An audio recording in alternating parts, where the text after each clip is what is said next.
এই যে আমরা একদম সাজেকের ভিতরে আগে গেছি, মানে কুয়াশার লাই কিছু দেখা যাইতেছে না। একটা সময় কিন্তু এই ট্যাঙ্কের পানি দিয়ে এই এলাকার মানুষজন চলাচল করত।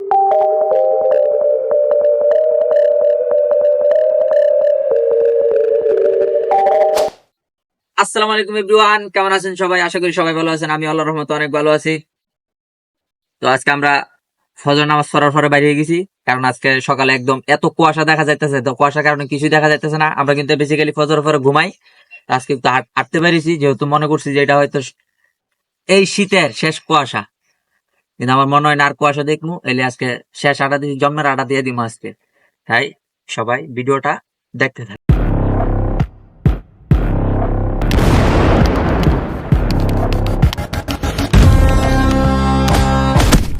Let's go everyone. আজকে সকালে প্রচুর কুয়াশা, তাই যেহেতু আমি বের হয়েছি, তাই আজকে একটু শীত নিয়ে আমি কথা বলি। শীত হলো প্রকৃতির একটা ঘুম। এই শীতে মানুষের চরিত্র গঠন করে এবং আমাদের সেরাটি বের করে আনে। যেমন শীতে সবসময় সবাই কাপড় চোপড় পরিধান করে থাকে, যেটা গ্রীষ্মকালে এমন একটা করে থাকে না, গরম এই জন্য করা থাকে না। আর এই শীতের অন্যতম একটা দিক হলো কি জানেন? যখন মানুষে খুশিতে থাকে বা আড্ডাতে থাকে বা যে কোনো কিছুতেই থাকে, তখন কি শীত নাকি গরম সেটা তারা খেয়ালই করে না। যেমন কি গরমে মানুষ বুঝতে পারে যে না এখন গরম, তাই শরীরে বেশি গরম লাগতেছে, কিন্তু শীতে এখন ঠান্ডা এটা কিন্তু মানুষ জানে। তাও যখন মানুষ খুশিতে থাকে তখন কিন্তু তারা এটা বলতে পারে না যে এখন শীতকাল, কারণ প্রতিটি শীতেরই একটা নিজম্য একটা বসন্ত থাকে। তাই সবাই শীতকে ভালোবাসুন। মানে আমরা আটতে আসি নাকি একদম এই যে আমরা একদম সাজেকের ভিতরে আগে গেছি, মানে কুয়াশার লাই কিছু দেখা যাইতেছে না।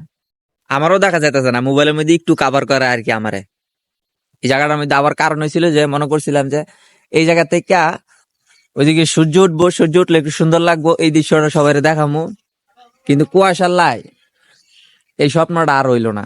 কারণ এই জায়গার মধ্যে সূর্য, শীতকালে সূর্য এমন সুন্দরভাবে উঠে, একদম পাহাড়ের চূড়ায় থেকে একদম সুন্দরভাবে দেখা যায়, বাইরের দেশের মতো। এই কুয়াশালে কিছু দেখা যাইতেছে না, আমারই দেখা যায় না, আর হ্যাঁ করে কি দেখা যাবে? আর আজকে আমার মনে হয় না এই জায়গার মধ্যে সূর্য উঠবো, এত কুয়াশা পড়ছে। মানে আর একটু কম কুয়াশা পড়লেই সূর্য দেখা যায় না। আজকে মনে হয় না যে সূর্য পড়বো।